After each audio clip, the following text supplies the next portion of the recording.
മറവിയെക്കുറിച്ചും അതേപോലെ തന്നെ ഓർമ്മയെക്കുറിച്ചും നമ്മൾ പറഞ്ഞു. മറവിയുടെ കാരണത്തെക്കുറിച്ചൊക്കെ നമ്മൾ ഡീറ്റെയിൽഡ് ആയിട്ട് പഠിച്ചു കഴിഞ്ഞു.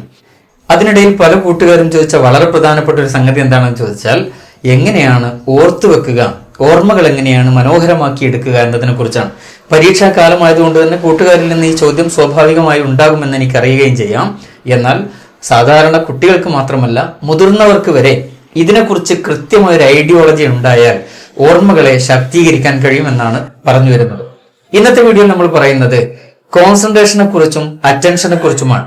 അറ്റൻഷൻ ഇല്ലാതെ, ശ്രദ്ധയില്ലാതെ, കോൺസെൻട്രേഷൻ അഥവാ അതിൽ തന്നെ നിരന്തരമായി ശ്രദ്ധിക്കാൻ കഴിയുന്ന ഒരു അവസ്ഥയില്ലാതെ ഒരാൾക്കും ഓർമ്മയെ നിലനിർത്താൻ കഴിയില്ല എന്ന് ചുരുക്കത്തിൽ നമ്മൾ മനസ്സിലാക്കുക. ഞാൻ എൻ്റെ പ്രിയപ്പെട്ട മകനെയും കൂട്ടി കാറ് കഴുകാൻ ഇറങ്ങിയാൽ വളരെ ചുരുങ്ങിയ സമയത്തിനുള്ളിൽ തന്നെ അവൻ അവന്റെ പാട്ടിന് പോകും.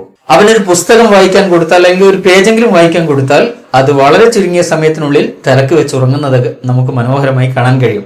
എന്താണ് ഇവിടെ സംഭവിക്കുന്നതെന്ന് ചോദിച്ചാൽ, കുട്ടികൾക്ക് കൊടുക്കുന്ന ടാസ്കിനെ അവർ കാണുന്നത് വളരെ ഭീകരമായ, ഇതെന്നെ കൊണ്ട് കഴിയില്ല, ഇത്രയും സാധനം ഞാനിങ്ങനെ വായിച്ചു തീർക്കും, എത്രയാ എഴുതാനുള്ളത് എന്നൊക്കെയുള്ള ഓവർഹെൽമിങ് ചിന്തകൾ, കുട്ടികളെ അപായപ്പെടുത്തുന്ന ചിന്തകൾ ഉണ്ടാകുമ്പം നിരാശയിലേക്ക് സ്വാഭാവികമായി അവർ കൂപ്പുകുത്തി പോകും. ഇതൊരു വലിയ അപകടം കൂടിയാണ്.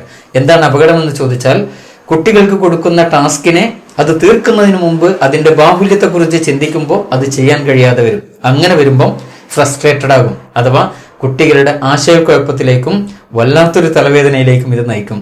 അങ്ങനെ സംഭവിച്ചാൽ ഇത് പ്രൊക്രാസ്റ്റിനേഷൻ എന്ന് പറയുന്ന അവസ്ഥയിലേക്ക് പോകും. നീട്ടിവെക്കുക, കുറച്ച് കഴിഞ്ഞിട്ട് ചെയ്യാം, നാളെ ചെയ്യാം, അല്ലെങ്കിൽ പിന്നെ ചെയ്യാം, അങ്ങനെ ചെയ്യാം എന്ന് പറഞ്ഞ് നീട്ടിവെക്കുന്ന ഒരു അവസ്ഥയിലേക്ക് പോകും.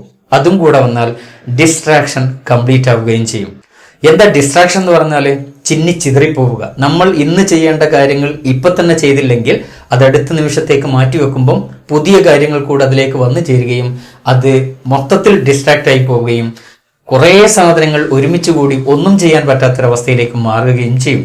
ഇത് നമ്മുടെ ബ്രെയിൻ ഒരിക്കലും ക്യാച്ച് ചെയ്യാൻ പറ്റാത്ത വിധത്തിൽ, ഓർമ്മിക്കാൻ പറ്റാത്ത വിധത്തിൽ തലച്ചോറിനെ തന്നെ നശിപ്പിച്ചു കളയുന്ന ഒരു അപകടത്തിലേക്ക് കൂട്ടുകാർ, പ്രിയപ്പെട്ട കുട്ടികൾ, അതുപോലെ തന്നെ നമ്മളെ പോലെ മുതിർന്ന ആളുകൾ വരെ എത്തിപ്പെടാനുള്ള ഒരു വലിയ സാധ്യതയുണ്ട് എന്നാണ് ചുരുക്കത്തിൽ ഇന്നത്തെ വീഡിയോയിലൂടെ നമ്മൾ പറയാൻ ശ്രമിച്ചത്.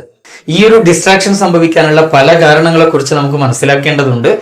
ഈ ഓർമ്മയെ തട്ടിയെടുക്കാനുള്ള പല വഴികളെ കുറിച്ച് നമുക്ക് പറയേണ്ടതുണ്ട്. ദീർഘമായി പറയുന്നില്ല, അടുത്ത വീഡിയോയിൽ വിശദമായി നമ്മൾ ഇതിനെക്കുറിച്ച് മനസ്സിലാക്കുന്നതായിരിക്കും. Okay, good bye.